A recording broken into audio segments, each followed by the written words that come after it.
Hello दोस्तों, welcome to our channel. Radhe आप लोगों का स्वागत है मेरे चैनल्स में। और आप लोग को आज मैं फिफ्थ लेक्चर पढ़ाने वाला हूँ, जिसमें कंसिडरेशन के कुछ बाकी रह गए हैं और बाकी मैं फोर्थ लेक्चर में पढ़ा रखा हूँ। और जो नहीं दे रखे हैं फोर्थ नंबर लेक्चर जाके आप ज़रूर देखें और उसके फ़ायदा उठाएं। और बाकी जो आपको मैं पढ़ाते जा रहा हूँ वो हर लेक्चर में बताते रहता हूँ कि कम इसके बाद क्या आएगा। तो आप ज़रूर लास्ट तक इस वीडियो देखिए, स्किप नहीं कीजिएगा। आपको मैं पहली बार भी वीडियो में बताया था कि कोई भी वीडियो आपको स्किप नहीं करना है। उनसे आपको अगर स्किप कर रहा है तो आपको बहुत कंसेप्ट क्लियर नहीं हो पाते, इसलिए फिर बाद में आपको दोबारा इसी वीडियो को देखना ना पड़े।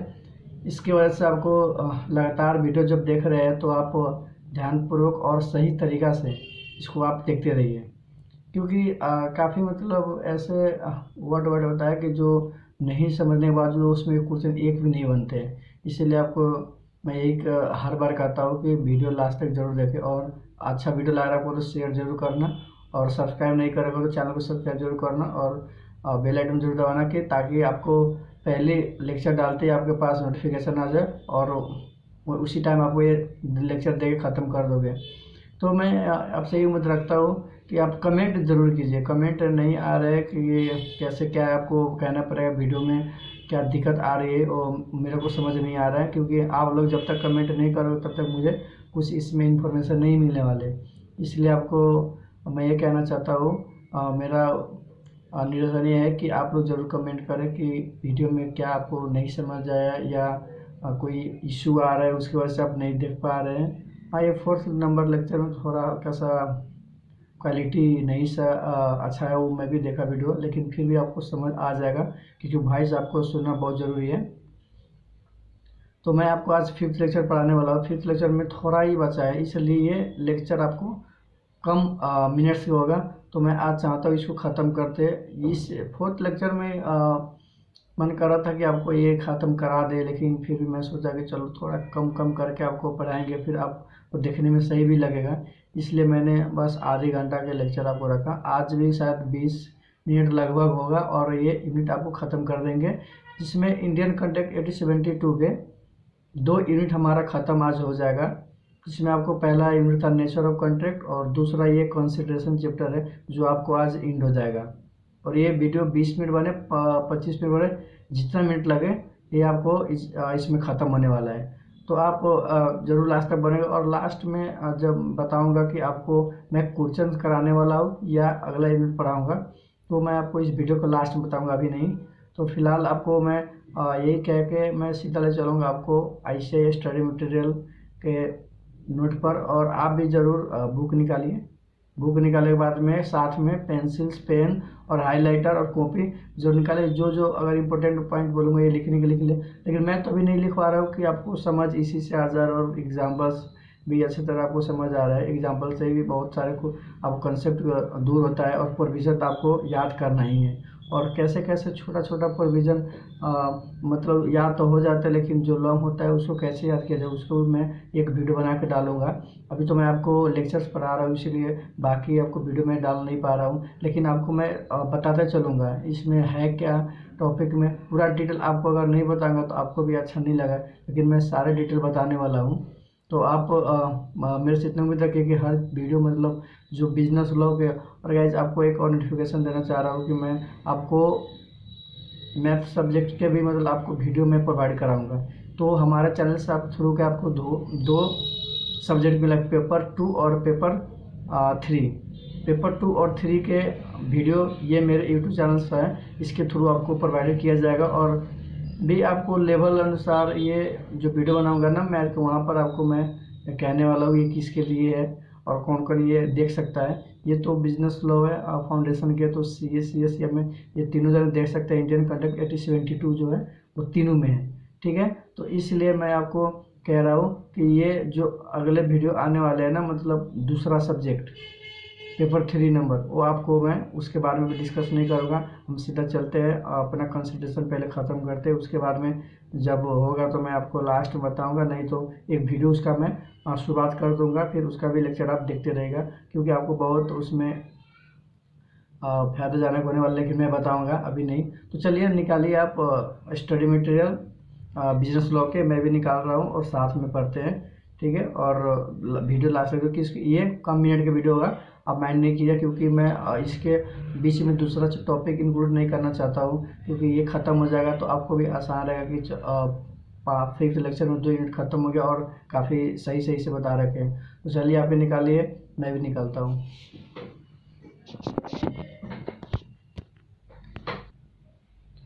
चलिए दोस्तों, मैं आपको exceptions to the rule of privity contract आपको 4th लेक्चर में कुछ बार बताए थे, वहाँ से कनेक्शन मेरा दूर हो गया था।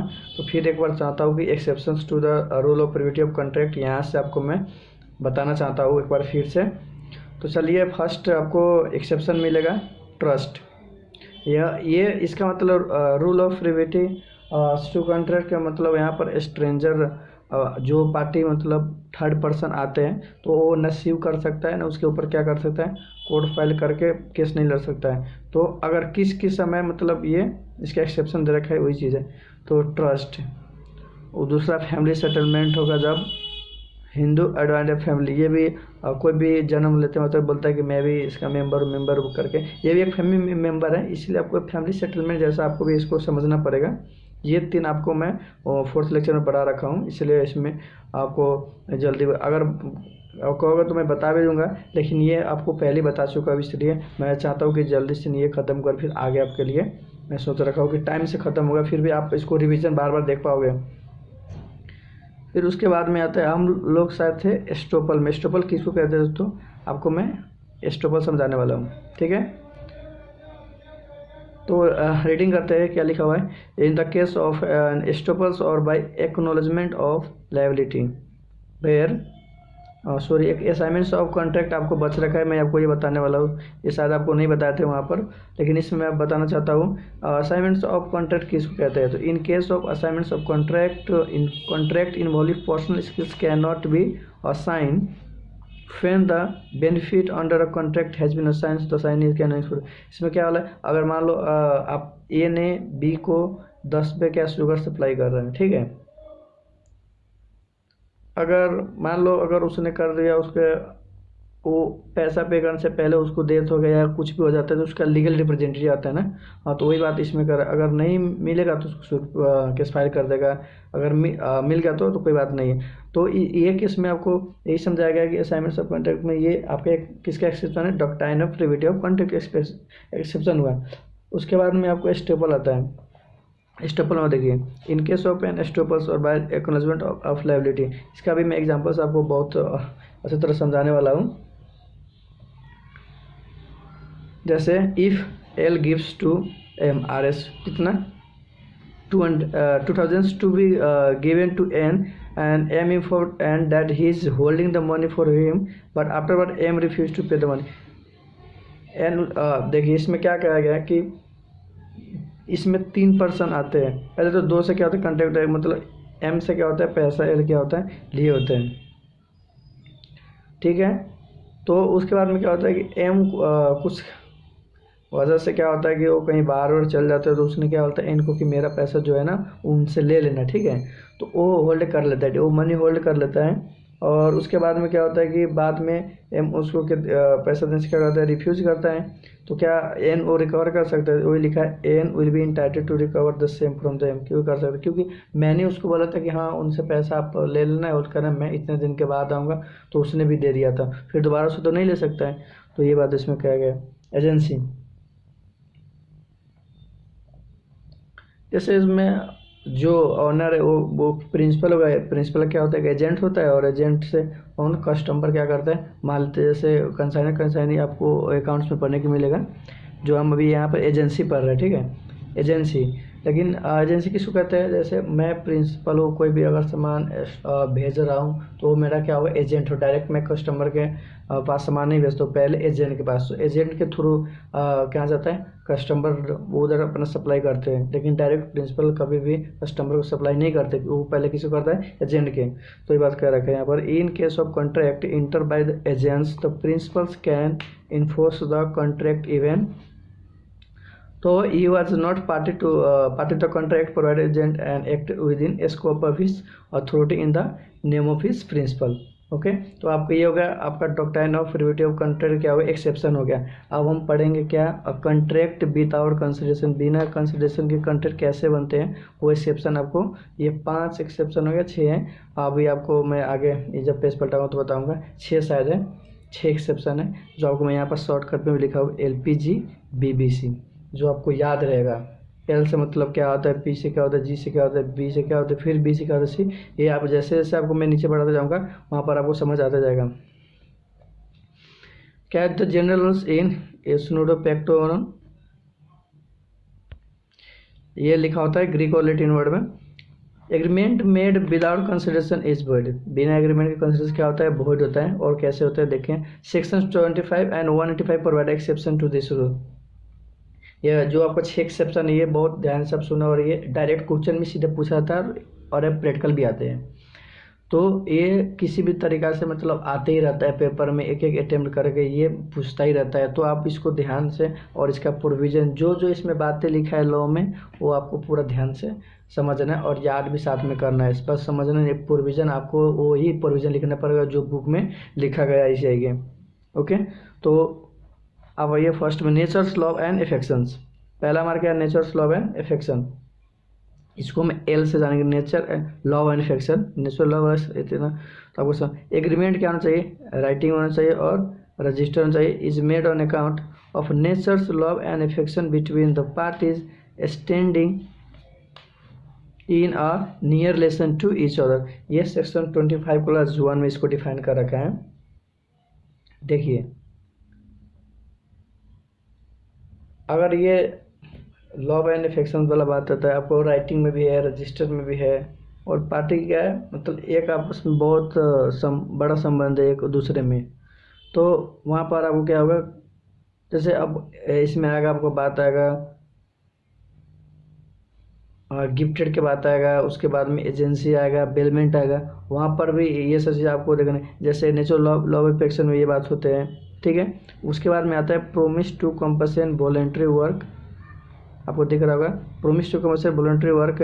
जैसे आपको एग्जांपल यहाँ दे रखा है इलस्ट्रेशन, पहले आपको इसको प्रोविजन में पढ़ा देता हूँ। Agreement to promise to compensate wholly और in a part a person who is already voluntary down something for the promise, section 25+2 में डिफाइन कर रखा है। आप एग्जांपल से समझ सकते हो सही से। देखिए, A find B purse and gives to him, B promise to give him आर्स कितना 50। ओके, दिख रहा होगा आपको। दिस इज ए, देखो एक मैं आपको चीज़ बताना चाहता हूँ, जैसा आप इस तरीके से समझ सकते हैं। अगर मान लो एक के घर में क्या है, आग लग गया है, और बी उसको घर में आग लगा तो गया मुझे जानने, उसने बोला है कि आपने तो पैसे प्रॉमिस किया था, पैसे नहीं दोगे, या कोई आवारा का तो क्या वो लायबल रहेगा, नहीं रह पाएगा, क्योंकि वो तो आपका उसने बोला ही नहीं था ना। अगर बोल भी जाता आपको करना पड़ेगा ये, तो इस टाइम भी आपको समझना पड़ेगा। ये एक वर्ड आपको ध्यान में रखना जरूरी है। जैसे यहाँ पर ये फाइंड बी पर्स, बी क्या, बी का पर्स जो है, इन्हें पता लगा दिया कि आपका ये पर्स, और उसने बोला कि प्रोमिस आपको कहते 50 देने के लिए, क्या लायबल रहेगा। तो सीधी सीधी बात है, आपको ये जिसका वो ओनर है वो थ्रू आपको तो इसको दे दिया, तो आपको बच रखा है